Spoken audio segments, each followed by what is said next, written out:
us got some issues. And I sense this morning, Mama Rivers, that some of us don't want to go back home the same way that you left it. I don't know how bad it is, how crazy it looks, how impossible it may seem. I can't leave Memphis until I get a miracle. How bad do you need God to step in your problem? How bad do you need God to change some things before you get back home? How bad do you need God to heal your body before you get back to the doctor?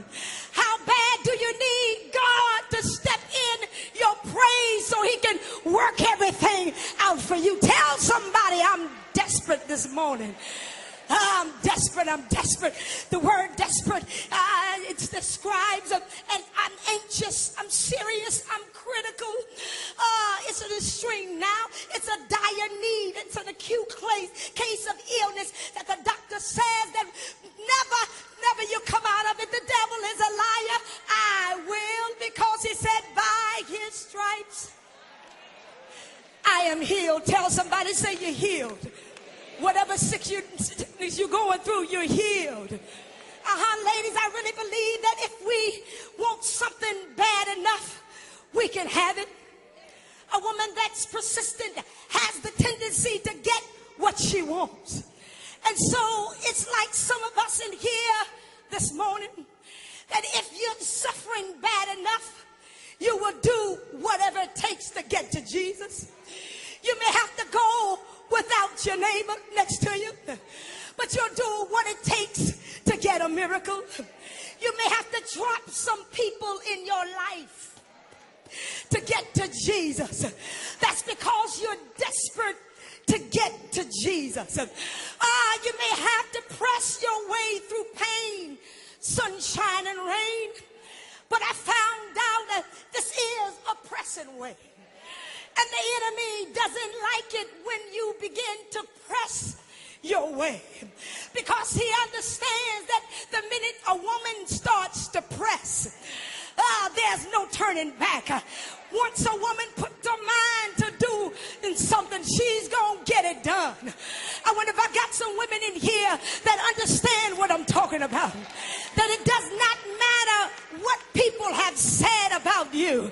You continue to keep on pressing your way. And that's what happened to the woman with the issue of blood. She heard that Jesus was coming to town. And as she heard that Jesus was coming to town, I can imagine what she did. She did like some of us this morning. We got to get to church. Because if I could just get to church, the phone calls that I got this week, I ain't got to worry about it. And some of y'all had some phone calls that kind of set you back a little bit. But look at somebody and say, you came this morning. That's why you got to get the miracle. Because the devil is trying to stop and block your progress. He comes to kill, steal, and to destroy. But Jesus comes that you might have life and have it more abundantly. Tell somebody things are getting ready to change.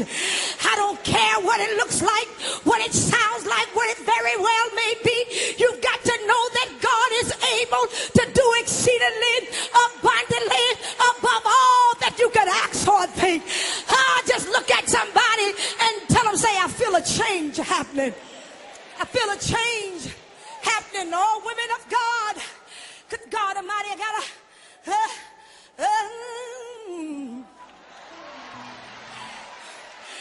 I feel my pastor pulling on my coattail, but I gotta rush on here. I wish that I had the time to talk to you a little bit, because we've got some issues in our life that the enemy said that we never come out of. What do you have, Sister Dorinda? Issues of attack in every area of your life. Issues of disappointing news. Issues that make you, cause you to have a breakdown. Issues of mental abuse. Issues of verbal abuse. Issue with your spouse. Issue with children being rebellious contrary. Issue with folk that just don't like you for whatever reason. Cause you're favored by God. Tell somebody, I can't help it.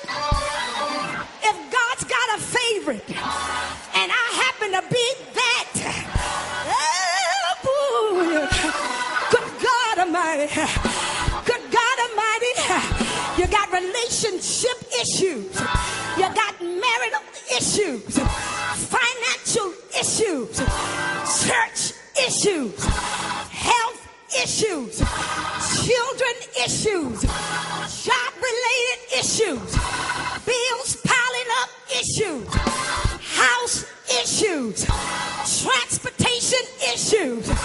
Tell somebody none of these things are gonna move me, cause I know who's got all the issues, and he's able. I said he's able to pull you out just like he did before. Talk to me, somebody. Tell somebody, say, have you ever been down and out? Ain't had a dime, but God stepped on time, and you got to know, he said, I'll never leave you, nor will I forsake you. You're looking at the economic deficit and what's going on around us. And every person in here represents a city and a state. But look at somebody and tell them, say, because of what God is about to do, I really believe that God is getting ready to show up in me. That when I go back to my house, things got to be in order. Tell somebody, I believe they're getting in order. Every praise that I get to God, he's putting things in order. Every song that I sing, he's putting it in order. Every word that I read, he's putting it in order. Tell somebody, I don't know about you, but I really believe that God he's getting ready to give me a miracle. Anybody believe it? Anybody know it's going to happen? Wave your hands so God will know that you need a miracle. And I can't wait. I can't wait. I gotta have it now. I can't wait of what's going on around me. I see a change in my environment.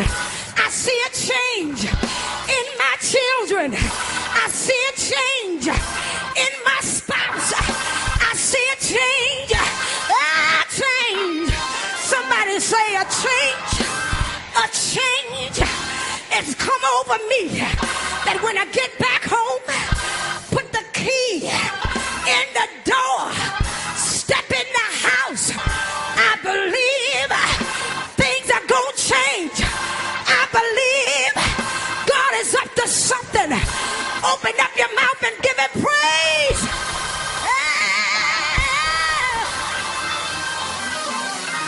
I gotta get out of here. But I gotta tell you, I wish I could talk about this woman that had the issue of blood, suffered 12 long years. But this woman, exhausted,